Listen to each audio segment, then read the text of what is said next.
کہ زندگیاں ختم ہوئیں اور قلم ٹوٹ گئے، تیرے اوصاف کا ایک باب بھی پورا نہ ہوا۔ آج میں آپ کو سرکار مدینہ، راحت قلب و سینہ، فیض گنجینہ، صاحب معطر پسینہ، باعث نزول سکینہ صلی اللہ تعالیٰ علیہ وآلہ وسلم کی پیاری سیرت کے چند اہم واقعات بیان کرنے کی سعادت حاصل کر رہا ہوں۔ میری نیت میں یہ بات شامل ہے کہ نبی رحمت شفیع امت صلی اللہ تعالیٰ علیہ وسلم کی پیاری امت، پیارے آقا صلی اللہ تعالیٰ علیہ وسلم کی پیاری پیاری سیرت، حیات پاک، آپ کی مبارک زندگی کے اہم واقعات سے کچھ آشنا ہو، کچھ اس کی خبر ہو، اور اس معاملے میں اس کو کچھ معلومات حاصل ہو کہ ہمارے آقا صلی اللہ علیہ وآلہ وسلم کی سیرت پاک کے مختلف واقعات کیا کیا تھے۔ لہٰذا میں کوشش یہ کر رہا ہوں کہ پیارے آقا صلی اللہ تعالیٰ علیہ وسلم کی اس 63 سالہ 63 ایئر کی جو آپ کی حیات مبارک ہے، یعنی آپ نے دنیا کو 63 سال کے لیے قبول فرمایا، تو اس کو 3 حصوں میں ہم تقسیم کرتے ہیں۔ پہلا حصہ نبی پاک صلی اللہ تعالیٰ علیہ وسلم کی ولادت سے لے کر، یعنی آپ کی پیدائش سے لے کر اعلان نبوت تک۔ دوسرا حصہ اعلان نبوت سے لے کر ہجرت تک۔ تیسرا حصہ ہجرت سے لے کر پیارے آقا صلی اللہ تعالیٰ علیہ وسلم کی دنیا سے رخصت ہونے تک۔ یہ 3 حصوں میں ہم اپنے بیان کو تقسیم کر رہے ہیں۔ 12ویں کا نور دل پہ چھا گیا، آ گئے نبی، آ گئے نبی۔ نبی پاک صلی اللہ تعالیٰ علیہ وآلہ وسلم کی ولادت، آپ کی ڈیٹ آف برتھ یہ 12 ربیع الاول ہے، اور عیسوی یعنی کہ انگلش تاریخ کے حساب سے اگر ہم بات کریں تو وہ 20 اپریل 571 سن عیسوی بیان کی جاتی ہے۔ مکہ مکرمہ میں آپ کی ولادت ہوئی۔ عرب کے معزز انتہائی رسپیکٹیبل جو قبیلہ تھا قریش، یہ آپ کا قبیلہ تھا۔ سرکار صلی اللہ تعالیٰ علیہ وسلم کا جو خاندان تھا، آپ کا حسب نسب کی اگر ہم بات کریں تو یہ سب سے زیادہ اعلیٰ، سب سے زیادہ رسپیکٹیبل تھا۔ بدترین دشمن بھی آپ کے خاندان کے بارے میں کوئی کلام نہیں کر سکتا تھا۔ آپ کے والد محترم، ان کا نام حضرت عبداللہ رضی اللہ تعالی عنہ ہے۔ آپ کے دادا جان کا نام حضرت عبد المطلب رضی اللہ تعالی عنہ ہے، اور آپ کی والدہ کا نام بی بی آمنہ رضی اللہ تعالی عنہا ہے۔ میرے آقا صلی اللہ تعالی علیہ وآلہ وسلم کی جب عمر پاک 6 ماہ کی تھی، 6 منتھ، تو 25 سال کی عمر میں آپ کے والد ماجد حضرت عبداللہ رضی اللہ تعالی عنہ دنیا سے پردہ فرما گئے، آپ کا انتقال ہو گیا۔ سرکار مدینہ صلی اللہ تعالی علیہ وسلم کی ولادت کے بعد چند ماہ تک آپ کی والدہ بی بی آمنہ رضی اللہ تعالی عنہا نے آپ کو دودھ پلایا۔ اس کے بعد جس خوش نصیب خاتون نے آپ کو دودھ پلایا، ان کا نام تھا حضرت سویبہ رضی اللہ تعالی عنہا۔ پھر اس کے کچھ عرصے کے بعد حضرت حلیمہ سعدیہ رضی اللہ تعالی عنہا کے بھاگ جاگے، اور نبی پاک صلی اللہ تعالی علیہ وآلہ وسلم کو دودھ پلانے کی سعادت انہیں نصیب ہوئی۔ وہ کہتے ہیں نا، دائی حلیمہ جاگ اٹھے تیرے بڑے نصیب، گودی وچ تیرے نبیاں دے سردار آ گئے۔ جب حضرت حلیمہ سعدیہ رضی اللہ تعالی عنہا سرکار صلی اللہ تعالی علیہ وسلم کو لے کر اپنے گھر تشریف لاتی ہیں، تو اس وقت کیفیت یہ تھی کہ قبیلہ بنی سعد میں قحط تھا، خوش سالی جس کو کہتے ہیں، اناج کی کمی وغیرہ کا جو معاملہ تھا۔ لیکن نبی پاک صلی اللہ تعالیٰ علیہ وسلم کی آمد کی برکت کیا تھی کہ یہ خوش سالی، یہ قحط، یہ سب ختم ہوا اور بالکل صورتحال بدل گئی اور ہر طرف خوشحالی اور خوشحالی آنے لگی۔ یعنی بنی سعد کے قبیلے کو میرے آقا صلی اللہ تعالیٰ علیہ وسلم کی تشریف آوری کی سے یہ سعادت ملی کہ ہر طرف خوشحالی اور ہر طرف باغ و بہار آ گیا تھا۔ اور اس وقت آپ کی جو عمر پاک تھی یہ تقریباً 2 سال کی تھی۔ جب رسول پاک صلی اللہ تعالیٰ علیہ وآلہ وسلم کی عمر پاک 3 سال کی ہوئی تو ایک واقعہ پیش آیا جس کو کہتے ہیں شق صدر، یا نبی پاک صلی اللہ تعالیٰ علیہ وآلہ وسلم کہیں اپنے رضائی بھائی یعنی جو آپ کے دودھ بھائی تھے ان کے ساتھ تشریف لے گئے تھے، اور اچانک کچھ لوگ آ گئے سفید کپڑوں میں ملبوس، اور نبی پاک صلی اللہ تعالیٰ علیہ وسلم کو لٹا دیا اور آپ کا جو سینے پاک تھا اس کو کھولا گیا۔ اچھا، وہ جو رضائی بھائی تھے وہ بڑے پریشان ہو گئے، وہ جلدی گھر پہ بھاگے، اپنی امی جان حلیمہ سعدیہ رضی اللہ تعالیٰ عنہا کو آپ نے کہا کہ وہ نام میرے آقا کا محمد تھا صلی اللہ تعالیٰ وسلم، کہ ان کے ساتھ یہ معاملہ ہو گیا ہے۔ تو وہ گھبرا کر اپنے شوہر کے پاس گئیں، اور دونوں گھبرا کر جب ادھر گئے تو نبی پاک صلی اللہ علیہ وسلم بڑے آرام سے بیٹھے ہوئے تھے۔ انہوں نے جا کر پوچھا کیا ہوا؟ تو میرے آقا صلی اللہ تعالیٰ علیہ وسلم نے فرمایا کہ کچھ لوگ آئے تھے اور میرے سینے کو چاک یعنی میرے سینے کو کھولا اور اسے کچھ نکالا اور کچھ ڈالا، اور اس کے بعد وہ سی کر چلے گئے اور مجھے کسی قسم کی کوئی تکلیف نہیں ہوئی۔ اب انہیں بڑی پریشانی ہوئی کہ یہ کیا ہو گیا۔ اس گھبراہٹ کے عالم میں وہ رسول پاک صلی اللہ تعالیٰ وسلم کو لے کر بی بی آمنہ رضی اللہ تعالیٰ عنہا کے یہاں آ گئے کہ یہ آپ رکھ لیں، واپس لے لیں۔ ان کو بڑی حیرت ہوئی کہ آپ تو بڑی وہ تمناؤں کے ساتھ لے گئی تھی، تو عرض کی کہ یہ اس طرح کا کچھ واقعہ ہوا اس لیے ہمیں گھبراہٹ ہو گئی ہے۔ بی بی آمنہ رضی اللہ تعالیٰ عنہ نے ارشاد فرمایا کہ یہ میرا بیٹا ہے، اسے اس طرح کی کوئی چیز نہیں ہو سکتی، گھبرائے نہیں۔ پھر آپ نے آپ کی ولادت و سعادت کے وقت کے جو اہم واقعات وہ بیان کیے اور ان کو تسلی دی۔ خیر، نبی پاک صلی اللہ تعالیٰ علیہ وآلہ وسلم پھر اپنی امی جان بی بی آمنہ رضی اللہ تعالیٰ عنہا کے پاس رہنے لگے، اور آپ کے ساتھ ام ایمن رضی اللہ تعالیٰ عنہ بھی آپ کے ساتھ وقت گزارنے لگی، جو حضرت عبداللہ جو آپ کے والد ماجد تھے ان کی کنیز تھی ام ایمن رضی اللہ تعالیٰ عنہ، وہ بھی آپ کے ساتھ رہنے لگی۔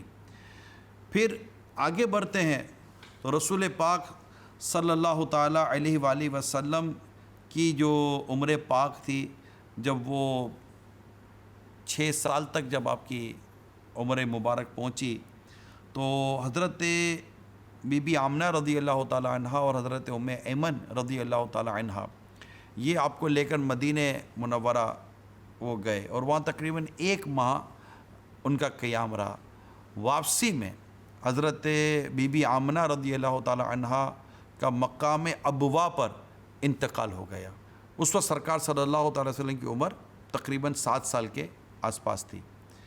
حضرت ام ایمن رضی اللہ تعالیٰ عنہ انہیں لے کر مکہ مکرمہ آ گئیں، اور حضرت بی بی آمنہ رضی اللہ تعالیٰ عنہ کا مزار شریف یہ ابوا میں ہی بنا۔ پھر آپ کے دادا جان حضرت عبد المطلب رضی اللہ تعالیٰ عنہ نے آپ کو بڑی شفقت اور محبت اور پیار کے ساتھ آپ کی پرورش کا سلسلہ جاری رکھا۔ میرے میٹھے اور پیارے اسلامی بھائیوں، یہ تو نبی پاک صلی اللہ علیہ وسلم کی حیات مبارکہ کے تقریباً سمجھیں کہ میں نے ابتدائی 7 سالوں تک کا کچھ ذکر کیا ہے، اور میں دوبارہ عرض کرتا چلوں کہ یہ کم و چند واقعات بیان کرنے کی میں سعادت حاصل کر رہا ہوں۔ نبی پاک صلی اللہ تعالیٰ علیہ وسلم کی جب عمر مبارک 8 برس کی ہوئی تو آپ کے شفیق دادا جان حضرت عبد المطلب رضی اللہ تعالیٰ عنہ بھی دنیا سے پردہ فرما گیا، یعنی آپ کا بھی انتقال ہو گیا۔ اس کے بعد آپ کی کفالت آپ کے چچا ابو طالب کے پاس رہی، اور اسی دوران عرب میں زبردست قحط آیا۔ جب قحط پڑی تو وہ قحط بھی نبی پاک صلی اللہ علیہ وسلم کی برکتوں سے وہ بھی دور ہوا، اور اس کی بھی برکتیں ظاہر ہونا شروع ہو گئیں۔ جب میرے آقا صلی اللہ علیہ وسلم کی عمر پاک 10 سال کی ہوئی تو آپ اپنے چچا زبیر کے ہمراہ یمن کا سفر آپ نے اختیار کیا۔ سرکار صلی اللہ تعالیٰ علیہ وسلم 12 سال کی عمر میں اپنے چچا ابو طالب کے ساتھ تجارت کی غرض سے ملک شام روانہ ہوئے۔ دوران سفر جب یہ قافلہ بصرہ کے شہر میں رکا تو وہاں کا ایک راہب تھا، عیسائی کرسچن پادری جس کو کہتے ہیں، ان کا جو مذہبی ان کا جو پیشوا ہوتا ہے، پرسٹ کہہ لیں آپ۔ اس عیسائی راہب نے سب سرکار صلی اللہ تعالیٰ علیہ وسلم کو دیکھا، جبکہ آپ کی عمر مبارک اس وقت کم و بیش 12 سال کی تھی۔ اس نے اپنی کتابوں میں نبی آخری زماں یعنی سرکار صلی اللہ تعالیٰ علیہ وسلم کی اوصاف آپ کے متعلق پڑھا ہوا تھا۔ دیکھ کر وہ جان گیا کہ یہ ہو نہ ہو یہ وہی نبی ہیں جن کی خبر ہماری کتابوں میں تھی۔ جی ہاں، میں آپ کو بتاتا چلوں کہ سرکار مدینہ صلی اللہ تعالیٰ علیہ وسلم کے اوصاف، حتیٰ کہ آپ کے شہر کی کیفیات اور خود آپ کے متعلق پچھلی جو کتابیں تھیں جو انبیاء کرام علیہ السلام پر نازل ہوئی، اس پہ سرکار صلی اللہ علیہ وآلہ وسلم کا ذکر مبارک تھا جو انہوں نے پڑھا ہوا تھا، اور وہ انتظار کرتے تھے کہ دیکھیں وہ کب وقت آتا ہے جب اللہ کے آخری نبی کا ظہور ہوتا ہے، وہ تشریف لاتے ہیں دنیا میں۔ تو وہ سمجھ گئے کہ یہ ہو نہ ہو نبی آخری زمان صلی اللہ تعالیٰ علیہ وسلم ہے، تو انہوں نے بہت عقیدت و محبت کا اظہار کیا، اور آپ صلی اللہ تعالیٰ علیہ وسلم کے چچا سے کہا کہ انہیں آپ آگے نہ لے کے جائیں، ورنہ آگے جو کفار ہیں وہ نفرت کی وجہ سے، کیونکہ وہ بھی پہچان لیں گے، تو کہیں ایسا نہ ہو کہ وہ ان کو نقصان پہنچا دیں۔ اور اس نے پوری بات بتا دی کہ ہے کیا معاملہ۔ خیر، اس نے مشورہ دیا کہ آپ اسے واپس لے جائیں، تو وہیں پر مال تجارت کو فروخت کیا، اور سرکار صلی اللہ تعالیٰ علیہ وسلم کو لے کر دوبارہ مکہ مکرمہ آ گئے۔ اے عاشقان رسول، کیا بات ہے ماہ میلاد کی، کیا بات ہے سرکار صلی اللہ تعالیٰ علیہ وسلم کی جشن ولادت کی، اور کیا بات ہے سرکار مدینہ صلی اللہ تعالیٰ علیہ وسلم کی سیرت پاک کی۔ تو میں سیرت مبارک کے کچھ اہم واقعات بیان کرنے کی کوشش کر رہا ہوں۔ نبی پاک صلی اللہ تعالیٰ علیہ وآلہ وسلم جب مکہ مکرمہ تشریف لیا، پھر ایک اور واقعہ بڑا اہم بیان کیا جاتا ہے، اور اس واقعے کو کہتے ہیں حلف الفضول۔ یہ ایک معاہدہ ہے، یہ تاریخی معاہدہ ہے، اور اس میں میرے آقا صلی اللہ تعالیٰ علیہ وسلم نے شرکت فرمائی، اور اس معاہدے سے متعلق نبی پاک صلی اللہ تعالیٰ علیہ وسلم ارشاد فرماتے ہیں کہ میں عبداللہ بن جدعان کے گھر میں ایسے معاہدے میں حاضر ہوا کہ اگر اس سے غیر حاضری پر مجھے سرخ رنگ کے اونٹ بھی دیے جاتے تو میں پسند نہ کرتا، اور آج اسلام میں بھی اگر کوئی مظلوم یا اعلیٰ حلف الفضول کہہ کر پکارے تو میں مدد دینے کو حاضر ہوں۔ اب یہ حلف الفضول کیا ہے، اس کو سمجھنے کی ضرورت ہے، اور اس معاہدے کو حلف الفضول کیوں کہتے ہیں۔ قریش کے اس معاہدے سے بہت پہلے مکہ مکرمہ میں قبیلہ جرہم کے سرداروں کے درمیان بھی بالکل ایسا ہی معاہدہ ہوا تھا، اور چونکہ قبیلہ جرہم کے وہ لوگ جو اس معاہدے کے محرک تھے، جنہوں نے اس معاہدے کو کرنے میں اپنا کردار ادا کیا تھا، ان سب لوگوں کا نام فضل تھا، یعنی فضل بن حارث، فضل بن وداع، فضل بن فضالہ، اس لیے اس معاہدے کا نام حلف الفضول رکھ دیا گیا، یعنی ان چند آدمیوں کا معاہدہ جن کے نام فضل تھے۔ تو یہ اس کا ایک تاریخی پس منظر ہے جو میں نے آپ کے سامنے بیان کرنے کی کوشش کی ہے۔ تو نبی پاک صلی اللہ تعالیٰ علیہ وآلہ وسلم نے اس معاہدے میں شرکت فرمائی تھی۔ نبی پاک صلی اللہ تعالیٰ علیہ وسلم کا انداز اسی طرح کا تھا کہ آپ امن کا پیغام دیا کرتے تھے، اور نبی پاک صلی اللہ علیہ وسلم کا اس کے متعلق جو ارشاد ہے، اسے یہ بات بڑی واضح پتہ چلتی ہے کہ سرکار دو جہاں صلی اللہ تعالیٰ علیہ وسلم کی طبیعت مبارک میں ایک امن کا پیغام ہوتا تھا، سلامتی کا پیغام ہوتا تھا۔ آگے بڑھتے ہیں۔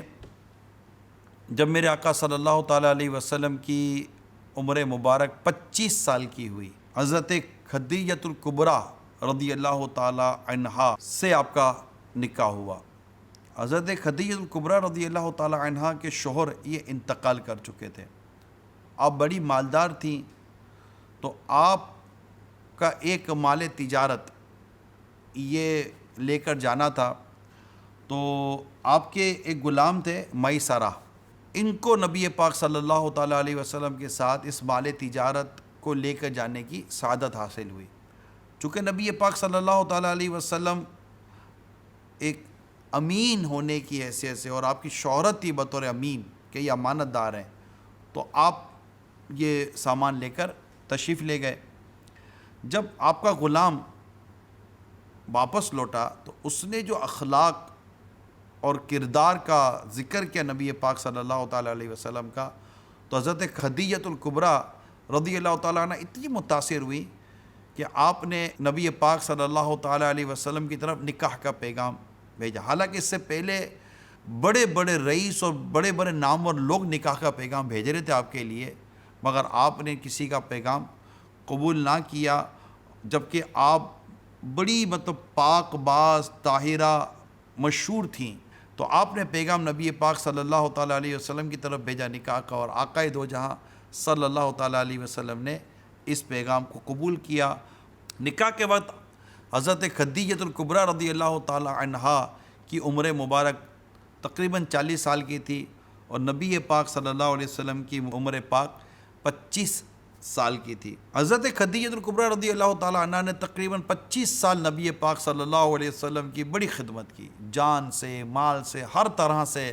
جو اولادیں ہیں میرے آقا صلی اللہ تعالیٰ علیہ وسلم کی، یہ آپ سے ہوئی، سوائے ایک کے حضرت ابراہیم رضی اللہ تعالیٰ عنہ۔ انہی سالوں میں تعمیر کعبہ کا واقعہ ہوا کہ سرکار صلی اللہ تعالیٰ علیہ وسلم نے تعمیر کعبہ میں حصہ لیا، اور اپنے ہی دستے مبارک سے حجر اسود کو اس کے مقام میں نصب کیا۔ انہی سالوں کی بات ہے کہ سرکار صلی اللہ تعالیٰ علیہ وآلہ وسلم کے یہاں حضرت سیدتنا زینب رضی اللہ تعالیٰ عنہا کی ولادت ہوئی مکہ مکرمہ میں، اور یہ آپ کی سب سے بڑی شہزادی ہیں حضرت سیدتنا زینب رضی اللہ تعالیٰ عنہ۔ اس کے بعد حضرت رقیہ رضی اللہ تعالیٰ عنہ کی ولادت ہوئی، یہ بھی آپ کی شہزادی ہیں۔ اس کے بعد حضرت ام کلثوم رضی اللہ تعالیٰ عنہ کی، اور اس کے بعد حضرت فاطمہ رضی اللہ تعالیٰ عنہ کی ولادت ہوئی۔ یہ 4 شہزادیاں میرے آقا صلی اللہ تعالیٰ علیہ وسلم، یعنی 4 بیٹیاں ہیں، حضرت زینب رضی اللہ تعالیٰ عنہ، حضرت رقیہ رضی اللہ تعالیٰ عنہ، حضرت فاطمہ رضی اللہ تعالیٰ عنہ، اور حضرت ام کلثوم رضی اللہ تعالیٰ عنہ۔ تو یہ 4 شہزادیاں میرے آقا صلی اللہ تعالیٰ علیہ وسلم کی ہیں، اور 3 بیٹے ہیں، حضرت قاسم رضی اللہ تعالیٰ عنہ، حضرت عبداللہ رضی اللہ تعالیٰ عنہ، اور حضرت ابراہیم رضی اللہ تعالیٰ عنہ۔ اور اس میں حضرت ابراہیم رضی اللہ تعالیٰ عنہ کہ آپ حضرت ماریہ قبطیہ رضی اللہ تعالیٰ عنہا کے بیٹے ہیں، وہ آپ کی والدہ ہیں۔ باقی تمام اولاد حضرت خدیجۃ الکبریٰ رضی اللہ تعالیٰ عنہا سے پیدا ہوئی، یہ ان کی امی جان ہیں۔ یہاں تک یوں سمجھیے کہ میں نے آپ کو اعلان نبوت سے پہلے کے کچھ واقعات بیان کیے ہیں۔ 12ویں کا نور دل پہ چھا گیا، آ گئے نبی، آ گئے نبی۔ میرے آقا صلی اللہ تعالیٰ علیہ وسلم کی سیرت پاک کا ایک اور حصہ وہ ہے اعلان نبوت سے لے کر ہجرت مدینہ منورہ۔ 40 سال کی عمر مبارک تھی جب آپ نے نبوت کا اعلان کیا اور قریش کے لوگوں کو وادی صفا یعنی صفا کی پہاڑی پر آپ نے جمع کیا اور وہاں آپ نے انہیں عذاب الہی سے ڈرایا اور اللہ تعالیٰ کا پیغام پہنچایا۔ خیر اس کے بعد آپ کی مخالفت بھی ہوئی، ابو لہب نے آپ کے بارے میں گستاخی بھی کی اور وہاں سے ایک آزمائش کا سفر بھی شروع ہوا۔ اگرچہ اس اعلان نبوت کے بعد فوراً حضرت ام المومنین خدیجۃ الکبریٰ رضی اللہ تعالیٰ عنہ، حضرت سیدنا صدیق اکبر رضی اللہ تعالیٰ عنہ، حضرت سیدنا زید رضی اللہ تعالیٰ عنہ، حضرت مولا علی شیر خدا کرم اللہ تعالیٰ وجہ الکریم اور دیگر کئی صحابہ کرام علیہم رضوان اس کے بعد ایمان لانے کی سعادت حاصل کی۔ پہلی وحی آپ پر نازل ہوئی۔ اس کے ساتھ ساتھ حضرت جبریل علیہ السلام اپنی اصل شکل میں نبی پاک صلی اللہ تعالیٰ وسلم کی بارگاہ میں حاضر ہوئے۔ سورہ مدثر کی پہلی 5 آیات نازل ہوئیں۔ حضرت خدیجۃ الکبریٰ رضی اللہ تعالیٰ عنہ کے لیے اللہ کی بارگاہ سے سلام تشریف لایا۔ یہ اس ابتدائی سال کے واقعات ہیں جو اعلان نبوت آپ نے فرمایا۔ اس کے بعد آگے بڑھتے ہیں تو جب دوسرا سال یعنی اعلان نبوت کے بعد کی میں بات کر رہا ہوں، اس کو بعثت کہتے ہیں۔ اعلان نبوت کے بعد جو واقعات ہوتے ہیں اس کو بعثت نبوی کہتے ہیں، سرکار صلی اللہ تعالیٰ وسلم کی آمد کا جو مقصد ہے۔ تو اب جب اس کے بعد کے جو واقعات کی میں بات کروں تو حضرت حمزہ جو آپ کے چچا جان ہیں وہ سرکار صلی اللہ تعالیٰ علیہ وسلم پر ایمان لائے۔ نبی پاک صلی اللہ تعالیٰ وسلم اپنی بیٹی حضرت رقیہ رضی اللہ تعالیٰ عنہا کا نکاح حضرت سیدنا عثمان غنی رضی اللہ تعالیٰ عنہ کے ساتھ کیا۔ اس کے بعد نبی پاک صلی اللہ تعالیٰ وسلم نے کھل کر اسلام و دین کی تبلیغ بھی شروع فرمائی اور اپنے رشتہ داروں کو اور قریبی لوگوں کو اللہ تبارک و تعالیٰ سے ڈرایا بھی اور انہیں نیکی کی دعوت دی اور اسلام کا پیغام پہنچایا۔ اسی میں 30ویں پارے کی سورہ لہب جو گستاخی کی تھی ابو لہب نے نبی پاک صلی اللہ علیہ وسلم کی بارگاہ میں، اس کو جواب دیا میرے رب کریم نے، اور یہ آپ اس کی تلاوت کریں انشاءاللہ آپ کو پتہ چلے گا کہ مقام مصطفیٰ صلی اللہ علیہ وسلم کتنا عرفہ اور اعلیٰ ہے۔ تو یہ واقعات بھی ان دنوں میں ہوئے۔ اس کے بعد آگے بڑھیں تو نبی پاک صلی اللہ تعالیٰ علیہ وسلم کے ساتھ جو ظلم کے واقعات تھے اس میں اضافہ ہوتا چلا گیا۔ سورہ نجم نازل ہوئی تو نبی کریم صلی اللہ تعالیٰ علیہ وآلہ وسلم نے قریش کے درمیان جب اس کی تلاوت کی اور جب سورہ سجدہ آئی تو جتنے لوگ سننے والے تھے سب کے سب سجدے میں چلے گئے۔ یہ واقعہ جو میں بیان کرنے جا رہا ہوں یہ نبی پاک صلی اللہ علیہ وسلم کے اعلان نبوت کے 5ویں سال کا واقعہ ہے، جس وقت آپ کی عمر مبارک کم و بیش 44 سال کی آپ کی عمر پاک تھی۔ یہی وہ سال تھا کہ جب نبی پاک صلی اللہ تعالیٰ وسلم عبادت میں مصروف تھے تو اونٹنی کی جو بچہ دانی ہوتی ہے یہ اٹھا کر نبی پاک صلی اللہ علیہ وسلم کے اوپر ڈال دی گئی تھی جب آپ عبادت میں مصروف تھے، اور اس وقت آپ کی بیٹی آپ کے لخت جگر خاتون جنت بی بی فاطمہ رضی اللہ تعالیٰ عنہ آئی اور انہوں نے اس کو نبی پاک صلی اللہ علیہ وسلم سے ہٹایا۔ تو یہ اس تکلیف دینے والے کے واقعات کا ایک حصہ ہے کہ میرے آقا صلی اللہ تعالیٰ وسلم نے جب اعلان نبوت فرمایا اس کے بعد بتدریج ظلم کے زیادتی کے واقعات بڑھتے ہی چلے گئے، کیونکہ نبی پاک صلی اللہ تعالیٰ وسلم کی تبلیغ اور نیکی کی دعوت، اسلام کی دعوت کا سلسلہ یہ بھی بڑھتا چلا گیا۔ پھر اس کے بعد نبی پاک صلی اللہ علیہ وسلم کی عمر مبارک جب 45 سال 45 ایئر کی ہوئی اور یہ اعلان نبوت کے بعد کا 6واں سال آپ اس کو لیں تو آپ حضرت سیدنا ارقم بن ابی ارقم کے گھر آپ نے قیام فرمایا اور وہاں سے مشاورتیں بھی ہوتی تھیں، صحابہ کرام وہاں بیٹھا کرتے تھے، اور کئی ایسے صحابہ کرام ہیں جنہوں نے وہاں آ کر اسلام قبول کیا۔ دار ارقم اس کو کہتے ہیں، آج بھی وہ مقام مسجد الحرام کی طرف جب ہم جاتے ہیں تو مسجد الحرام سے باہر ہی یہ مقام آج بھی جبل ابی قبیس کے پاس موجود ہے۔ اعلان نبوت کے 7ویں سال ایک اور اہم واقعہ پیش آیا جسے شعیب ابی طالب کے نام سے یاد کیا جاتا ہے۔ یہ ایک مقام تھا کہ جہاں پر سرکار صلی اللہ تعالیٰ علیہ وسلم اپنے صحابہ کرام کے ساتھ تقریباً 3 سال تک آپ اس حال میں رہے کہ مکے کے کفار نے آپ کے ساتھ سوشل بائیکاٹ کیا تھا۔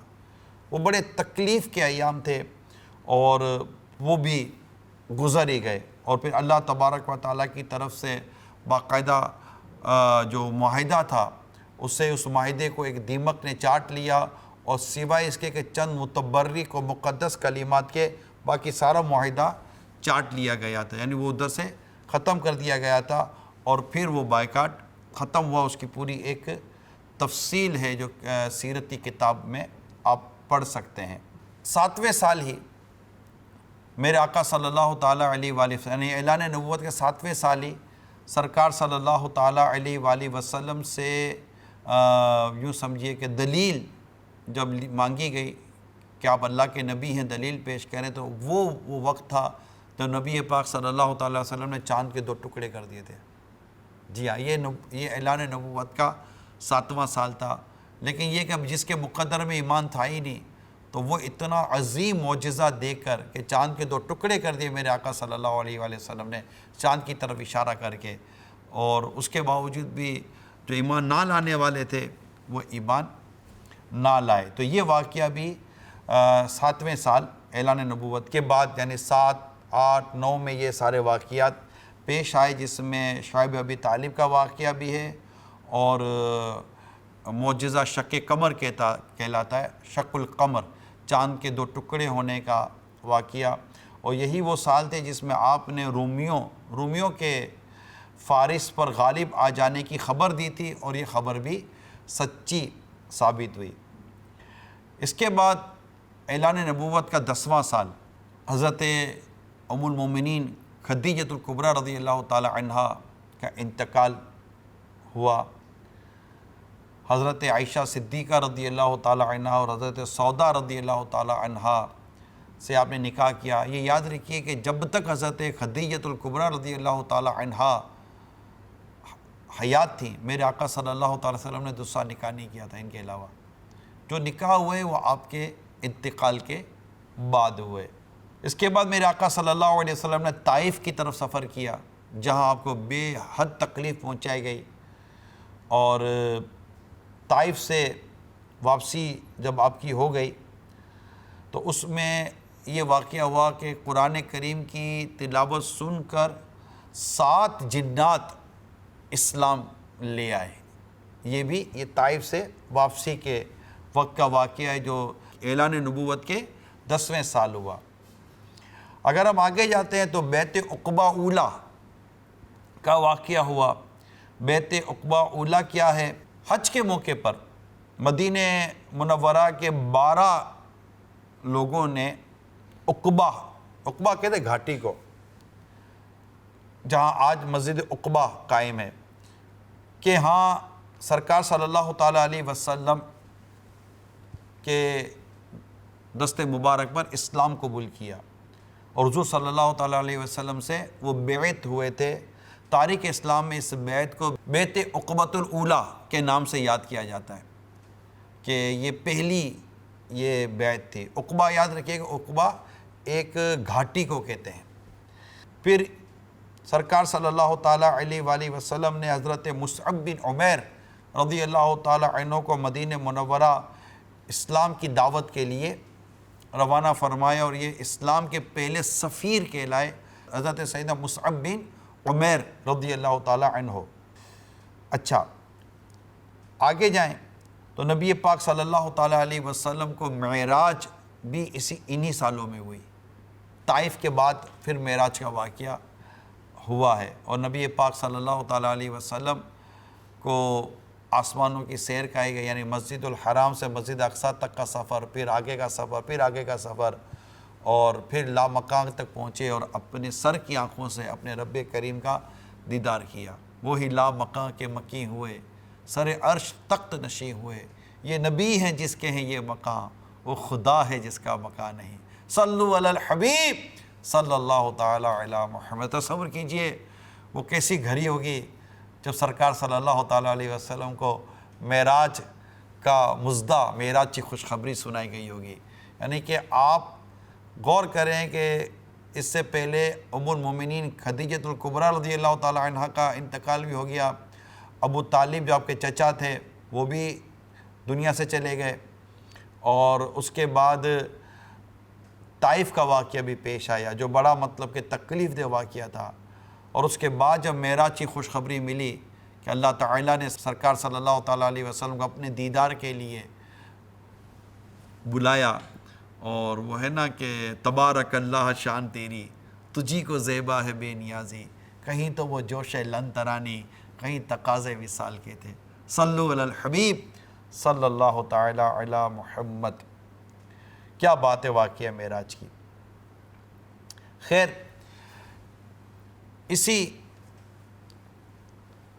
انہی سالوں کے واقعات میں حضرت سیدنا عبداللہ بن جعفر رضی اللہ تعالیٰ عنہ کی ولادت ہوئی، پھر بیعت عقبۃ الثانیہ کا واقعہ پیش آیا، اور یہ بیعت عقبۃ الاولیٰ کے یعنی پہلا جو واقعہ تھا اس کے 1 سال کے بعد حج کے موقع پر مدینہ منورہ سے تقریباً 70 افراد یہ اسی گھاٹی میں اپنے بت پرست ساتھیوں سے چھپ کر سرکار صلی اللہ تعالیٰ علیہ وسلم کے دست مبارک پر انہوں نے بیعت کی، اور یہ عہد کیا کہ ہم لوگ آپ کی اور اسلام کی مخالفت کے لیے اپنی جان قربان کر دیں گے، یعنی اس قدر ان کا یہ عزم تھا۔ تو اس بیعت کا نام بیعت عقبۃ ثانیہ کہلاتا ہے۔ تو یہ اس تاریخ کی کچھ باتیں ہیں جو میں آپ تک پہنچانے کی کوشش کر رہا ہوں۔ میرے میٹھے پیارے اسلامی بھائیو، یہ سرکار دو جہاں صلی اللہ تعالیٰ علیہ وسلم کی جو سیرت پاک کا میں کچھ یعنی چند واقعات جو بیان کر رہا ہوں، یہ اس کا دوسرا حصہ تھا۔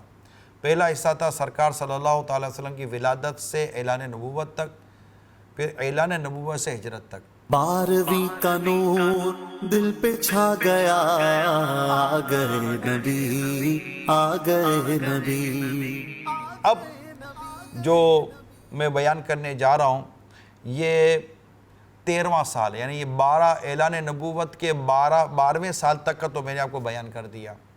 اب 12 سال کے بعد کیا ہوا کہ نبی پاک صلی اللہ تعالیٰ علیہ وسلم کو مدینہ منورہ کی طرف ہجرت کا حکم ہوا، اور یہ ہجرت صدیق اکبر رضی اللہ تعالیٰ عنہ کے ساتھ ہوئی، اور یہاں سے ہجرت یعنی اس کو آپ کہتے ہیں پہلی ہجری، دوسری، یہاں سے پھر پہلی ہجری، دوسری ہجری، تیسری ہجری کے واقعات شروع ہوتے ہیں۔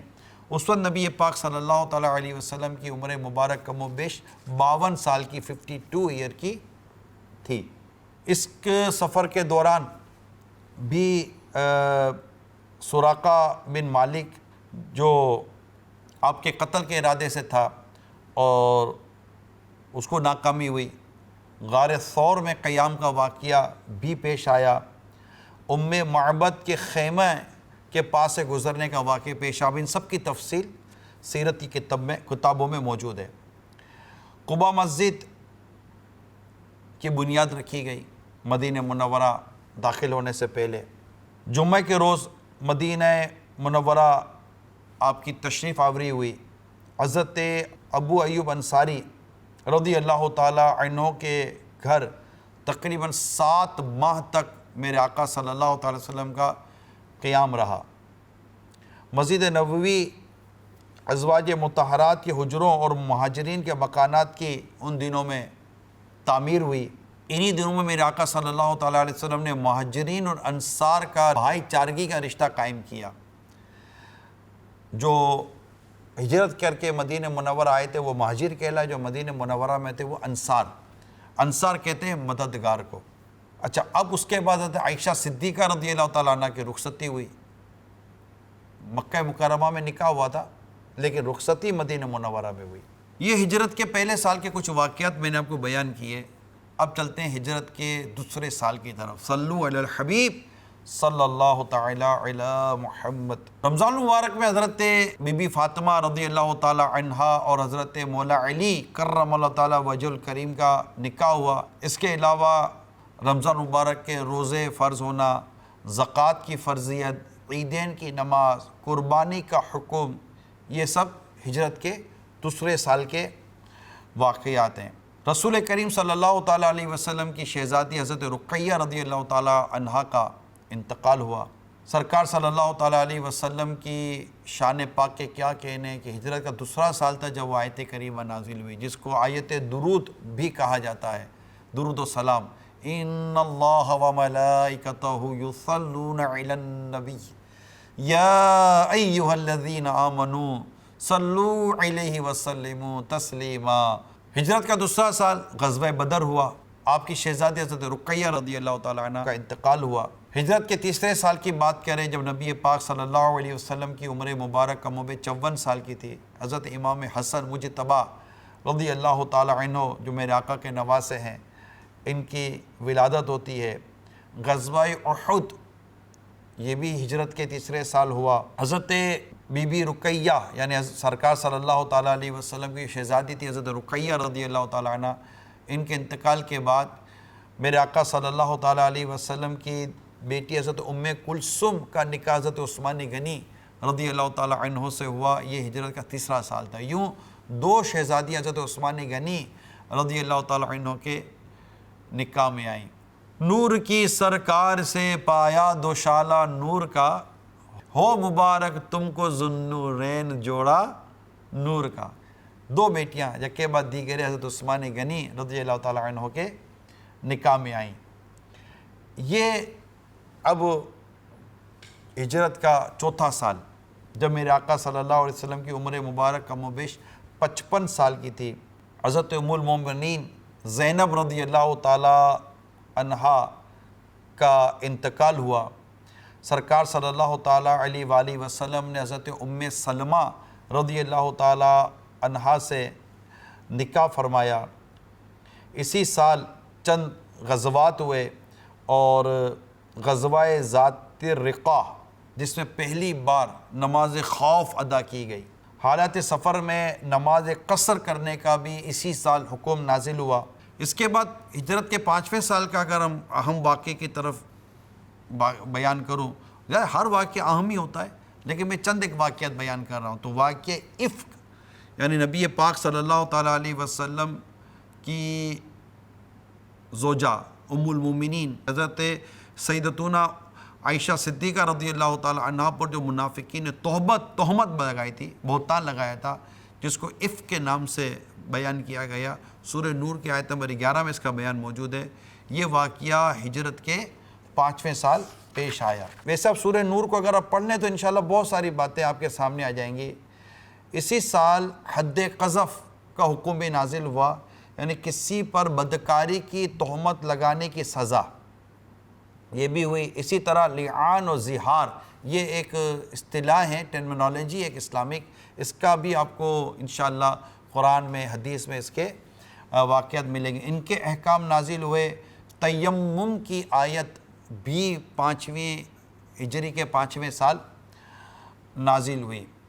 اب چلتے ہیں ہجری کے 6 سال میں، 6th year of ہجری، جب میرے آقا صلی اللہ علیہ وسلم کی عمر پاک 57 سال 57 ایئر کی ہے۔ صلو علی الحبیب صلی اللہ تعالی علی محمد۔ اس سال قحط کا واقعہ ہوا اور اس دوران نماز استسقاء ادا کی گئی، اور یہ قحط سالی سے نکلنے کے لیے ایک نماز ہے، پھر اس میں دعا کی جاتی ہے۔ اس دعا کے کرتے وقت ہتھیلیاں یوں رکھی جاتی ہیں آسمان کی طرف، یہ نماز استسقاء، اس کے بھی احکام آپ کو کتب فقہ میں مل سکتے ہیں۔ اسی ساتھ صلح حدیبیہ کا واقعہ ہوا، جب نبی پاک صلی اللہ تعالیٰ علیہ وسلم 1400 صحابہ کرام علیہم رضوان کو لے کر مکہ مکرمہ کی طرف بڑھے کہ عمرہ ادا کریں گے، تو کفار نے عمرہ نہیں کرنے دیا، اور اسی وقت صلح حدیبیہ کا واقعہ ہوا اور صحابہ کرام علیہم رضوان نے بیعت بھی کی، جسے بیعت رضوان کے نام سے یاد کیا جاتا ہے، اور قرآن کریم میں اس کا ذکر بھی موجود ہے۔ اور اس کے بعد نبی پاک صلی اللہ علیہ وسلم نے بڑے مسلسل مختلف بادشاہوں کو پیغامات بھیجنے شروع کیے.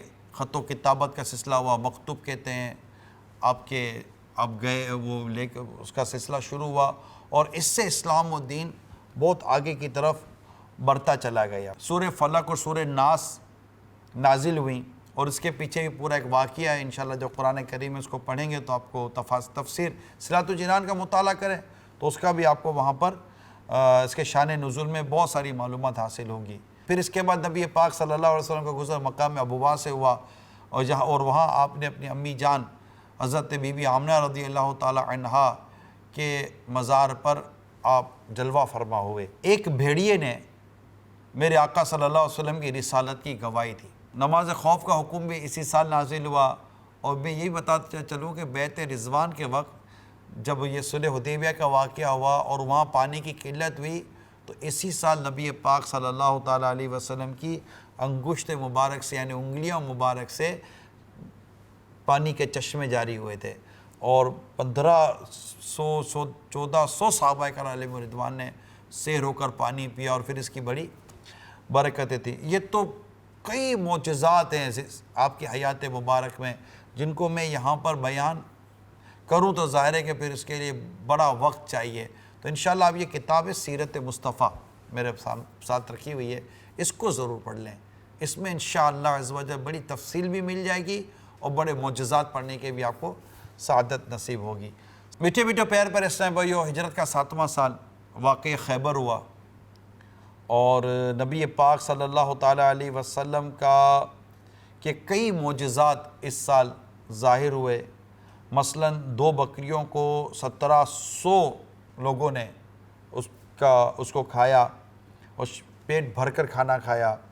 اسی طرح لعاب دہن کی برکت سے مولا علی رضی اللہ تعالیٰ عنہ کی جو آنکھوں میں درد تھا وہ دور ہوا. یہ بھی 7 سنہ ہجری کا واقعہ ہے. سورج کا پلٹنا یعنی واپسی میں جو سرکار صلی اللہ تعالیٰ علیہ وسلم مولا علی کے گود میں آرام فرما رہے تھے، سر مبارک وہاں رکھا ہوا تھا، اور اس وقت وحی نازل ہونے کے معاملات تھے. تو میرے آقا نے اثر ادا کر لی تھی، لیکن مولا علی رضی اللہ تعالیٰ عنہ بھی اثر ادا نہیں کی تھی، اور اثر چلی گئی. اثر کا وقت چلا گیا اور سورج غروب ہو گیا. سرکار صلی اللہ تعالیٰ وسلم نے اپنے رب کے حضور عرض کی، یا اللہ علی تیری اور تیرے حبیب کی اطاعت میں تھے، سورج پلٹا دے. تو سورج واپس لوٹ آیا، پھر اجالا ہو گیا، اور مولا علی کرم اللہ تعالیٰ وجہ الکریم نے عصر کی نماز ادا کی. یہ واقعہ بھی ہجرت کے 7ویں سال ہی پیش آیا. اور اسی سال نبی کریم صلی اللہ تعالیٰ علیہ وسلم کی رضائی والدہ حضرت ثویبہ رضی اللہ تعالیٰ عنہا کا وصال بھی ہوا، یعنی آپ انتقال کر گئی. ہجرت کا 8واں سال جبکہ نبی پاک صلی اللہ علیہ وسلم کی عمر مبارک تقریباً 59 سال کی تھی، 59، سب سے پہلا منبر بنوایا گیا. اور جی ہاں، یہ وہی واقعہ ہے کہ جب فراق رسول اور عشق رسول میں وہ درد کا تنا پھوٹ پھوٹ کر رویا تھا کہ نبی پاک صلی اللہ علیہ وسلم اس سے ٹیک لگا کر خطبہ ارشاد فرماتے. پھر جب منبر لگایا گیا تو میرے آقا جب اس پر جلوہ فرما ہوئے تو فراق رسول، جدائی رسول میں وہ درد کا سوکھا تنا جو رویا تھا، یہ واقعہ ہجرت کے 8ویں سال پیش آیا تھا. ہجرت کے 8ویں سال کے واقعات میں حضرت سیدتنا زینب جو میرے آقا کی شہزادی ہیں ان کا انتقال ہوا. حضرت جعفر بن ابی طالب کو تیار، حضرت خالد بن ولید کو سیف اللہ کا لقب ہجرت کے 8ویں سال ہی عطا کیا گیا. اسی طرح غزوہ موتا، غزوہ حنین اور فتح مکہ کے واقعات بھی پیش آئے. ہجرت کے 8ویں سال ہی حضرت عثمان بن طلحہ رضی اللہ تعالیٰ عنہ کو کعبہ مشرفہ کی چابیاں ہمیشہ ہمیشہ کے لیے عطا کی گئی کہ اب انہی کے اندر یہ چابی رہے گی. اور اسی سال مکہ مکرمہ کی بڑی بڑی شخصیات نے آگے بڑھ بڑھ کر اسلام قبول بھی کیا. اس کے بعد ہجرت کے 9ویں 10ویں سال کے جو واقعات ہیں ان میں حضرت سیدتنا ام کلثوم جو میرے آقا کی شہزادی ہیں ان کا انتقال بھی ہوا۔ غزوہ تبوک میں سرکار صلی اللہ تعالیٰ علیہ وسلم نے شرکت فرمائی، اور مسجد قباء کے مقابلے میں جو مسجد درار قائم کی گئی تھی اس کو توڑنے کا حکم بھی انہی سالوں میں ہوا۔ انہی سالوں میں حضرت صدیق اکبر رضی اللہ تعالیٰ عنہ کو حج کا امیر مقرر کیا گیا تھا، جو حج کا قافلہ تھا اس کا امیر مقرر کیا گیا۔ حجۃ الوداع ادا فرمائی گئی، اور قرآن کریم کی آیت کریمہ نازل ہوئی، آج میں نے تمہارے لیے تمہارا دین مکمل کر دیا اور میں نے تم پر اپنی نعمت پوری کر دی اور تمہارے لیے اسلام کو دین پسند کیا۔ تو یہ جو واقعات جو میں نے بیان کیے یہ میرے آقا صلی اللہ تعالیٰ علیہ وسلم کے ہجرت فرمانے کے 9ویں اور 10ویں سال کے یہ میں نے چند واقعات آپ کو بیان کی ہیں۔ تو اسی میں یہ آیت کریمہ بھی نازل ہوئی۔ حضرت معاذ بن جبل رضی اللہ تعالیٰ عنہ، حضرت ابو موسیٰ اشعری رضی اللہ تعالیٰ عنہ کو یمن میں بحیثیت عامل مقرر کیا گیا، اور میرے آقا صلی اللہ علیہ وسلم کے شہزادے حضرت سیدنا ابراہیم رضی اللہ تعالیٰ عنہ کا بھی انہی سالوں میں انتقال یعنی وصال ہوا۔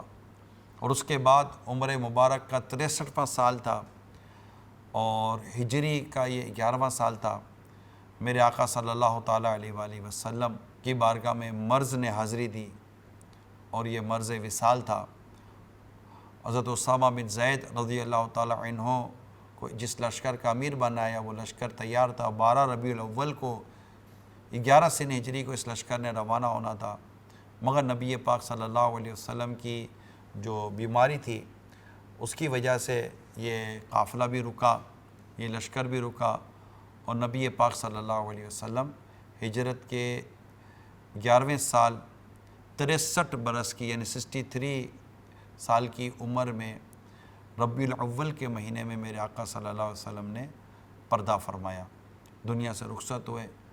اللہ کریم ہم سب کو نبی پاک صلی اللہ تعالیٰ علیہ وسلم کی سیرت پاک پر عمل کرنے کی توفیق عطا فرمائے۔ میں نے بڑے چند واقعات بیان کیے ہیں، اور کوشش کی ہے کہ ایک معلومات دیکھنے سننے والوں کو ملے کہ نبی پاک صلی اللہ علیہ وسلم کی آپ ولادت سے لے کر 63 سال تک کی عمر کے جو میں نے چند ایک واقعات بیان کیے، آپ دیکھیے کہ کتنا کچھ ہوتا ہی چلا گیا، ہوتا ہی چلا گیا، ہوتا ہی چلا گیا، ہوتا ہی چلا گیا۔ کتنے کتنے معجزات، کیسی کیسی تکالیفیں، کیسے کیسے واقعات، ہجرت کے واقعات، فتوحات کے واقعات، پھر اس میں کئی غزوات کے واقعات ہیں، شہزادیاں جو بیٹیاں تھیں ان کا انتقال ہونا، پھر سرکار صلی اللہ علیہ وسلم کے وصال یعنی انتقال فرمانے کے 6 ماہ کے بعد حضرت بی بی فاطمہ رضی اللہ تعالیٰ عنہ بھی دنیا سے رخصت ہو گئیں۔ یوں آپ کی 4 شہزادیاں بھی دنیا سے پردہ کر گئیں۔ آپ کی حیات مبارکہ میں ہی آپ کی 3 بیٹیاں اور 3 بیٹے دنیا سے رخصت ہوئے، اور تیسرے بیٹے جو حضرت ابراہیم رضی اللہ تعالیٰ عنہ تھے، جو حضرت ماریہ قبطیہ رضی اللہ تعالیٰ عنہ جن کی والدہ تھیں، وہ بھی ہجرت کے 10ویں سال، نبی پاک صلی اللہ علیہ وسلم نے ہجرت کے 11ویں سال آپ دنیا سے رخصت ہوئے، اور 10ویں سال میں آپ کے بیٹے کا بھی انتقال ہوا تھا۔ تو یہ میں نے چند ایک واقعات بیان کیے۔ تفصیل کے علاوہ سیرت مصطفیٰ صلی اللہ تعالیٰ علیہ وسلم کا مطالعہ کریں۔ اب دیکھیں کہ نبی پاک صلی اللہ علیہ وسلم دنیا سے پردہ فرمانے سے پہلے جو آپ نے حج کیا، حجۃ الوداع جس کو کہتے ہیں، اس میں کم و بیش 1,24,000 صحابہ کرام علیہم رضوان نے میرے آقا کے ساتھ حج کیا، اور میرے آقا صلی اللہ علیہ وسلم نے ان تک پیغام پہنچایا کہ کیا میں نے تم تک اللہ کا پیغام پہنچا دیا؟ سب بیک زبان ہو کر اقرار کرتے رہے کہ پہنچا دیا۔ یقیناً میرے آقا صلی اللہ علیہ وسلم نے جس انداز سے اللہ کا دین ہم تک پہنچایا یہ اپنی مثال آپ ہے، اور جو زبردست مدنی انقلاب لے کر آئے یہ اپنی مثال آپ ہے، اور آج تک میرے آقا صلی اللہ علیہ وسلم کی تعلیمات پر عمل کرنے والے دنیا میں ترقی کرتے چلے جا رہے ہیں۔ ہاں جنہوں نے آپ کی سیرت کو چھوڑا اور آپ کی سیرت پاک پر عمل کو انہوں نے بالائے طاق ڈال دیا اور سیرت پاک کو اپنا آگے بڑھنے کا ذریعہ نہیں بنایا، تو ظاہر ہے کہ وہ پیچھے رہ گئے اور پیچھے رہتے چلے جا رہے ہیں۔ تو میرے نوجوان اسلامی بھائیوں، دیگر عاشقان رسول، ہم سب کو چاہیے کہ سرکار صلی اللہ علیہ وسلم کی سیرت کو پڑھیں اور سمجھیں۔ اللہ تعالیٰ اس کوشش کو قبول فرمائے، جو غلطیاں کوتا ہوئی ہیں معاف فرمائے۔ آج 12 ربیع الاول آپ سرکار صلی اللہ تعالیٰ علیہ وسلم کی سیرت کا یہ بیان سننے کی سعادت حاصل کر رہے ہیں، میں بیان کرنے کی سعادت حاصل کر رہا ہوں، اور نیت کرتے ہیں کہ جہاں سرکار صلی اللہ تعالیٰ علیہ وسلم کی آمد کا جشن ہم منا رہے ہیں، اسی طرح مقصد جو ہے میرے آقا کی آمد کا، اس کو بھی یاد رکھیں کہ نبی پاک صلی اللہ علیہ وسلم اخلاق کی تکمیل کے لیے بھیجے گئے۔ میرے آقا صلی اللہ تعالیٰ علیہ وسلم حسن اخلاق کے پیکر ہیں۔ آپ نے جس انداز سے اپنی امت کو پیغام دیا، اسی طرح آلات موسیقی کو توڑنے کے لیے سرکار فرماتے مجھے بھیجا گیا ہے۔ تو میری آج آپ سب سے میری درخواست ہے، ہاتھ جوڑ کر درخواست ہے، اے میرے آقا کے امتیوں، خدا را میوزک موسیقی کو چھوڑ دو۔ یہ آلات موسیقی جس کو میوزیکل انسٹرومنٹ کہتے ہیں، پلیز اس کو ختم کر دیں، اس کو اپنی زندگی سے، اپنے گھروں سے نکال دیں، اور اس کی آمدنی کو بھی چھوڑ دیں، سب ختم کر دیں، اور میرے آقا صلی اللہ علیہ وسلم کی سنتوں پر عمل کریں۔ دعوت اسلامی کے مدنی ماحول سے وابستہ رہیں، اور ہفتہ وار اجتماعات میں آئیں، مدنی چینل دیکھتے رہیں، کڈس مدنی چینل اپنے بچوں کو دکھاتے رہیں، اور دعوت اسلامی کا جو سوشل میڈیا ہے اس کے ذریعے آپ زیادہ سے زیادہ دین کی معلومات حاصل کرتے رہیں، اس کو آگے شیئر کرتے رہیں۔ اور دعوت اسلام کے دارالمدینہ ہے جو سنتوں بھرے ماحول میں ہمیں دنیا کی تعلیم دینے کی کوشش کی جا رہی ہے، اس کو اختیار فرمائیں۔ حفظ و ناظرہ کے مدرسے ہیں، مدرسۃ المدینہ، درس نظامی عالم کے ہمارے جامعۃ المدینہ ہیں، اسلامی بہنوں میں دعوت اسلامی کا جو دین کی خدمت کا کام ہو رہا ہے، سنتوں کی خدمت ہو رہی ہے۔ آئیے سب دعوت اسلامی کے مدنی ماحول سے وابستہ ہوں۔ آخر میں امیر سنت کا ذکر کروں گا کہ آپ کا صدقہ ہے کہ ہمیں سرکار صلی اللہ علیہ وسلم کی سیرت کو پڑھنے کا موقع ملا، سیرت بیان کرنے کا موقع ملا ہے۔ ایک کاش ہم سب کو سرکار صلی اللہ علیہ وسلم کی سیرت سے بے پناہ محبت ہو جائے، ایک کاش ہم سب سرکار صلی اللہ علیہ وسلم کی سنتوں پر عمل کرنے والے بن جائیں، اور امیر سنت کے لیے دعائیں کرتے رہیں کہ اللہ تعالیٰ ان کو سلامت رکھے، ان کی دعوت اسلامی کو سلامت رکھے، اللہ آپ کا اور ہم سب کا ایمان سلامت رکھے۔ آمین بجاہ نبی الامین صلی اللہ تعالیٰ علیہ وآلہ وسلم۔ صلو علی الحبیب صلی اللہ تعالیٰ علی محمد۔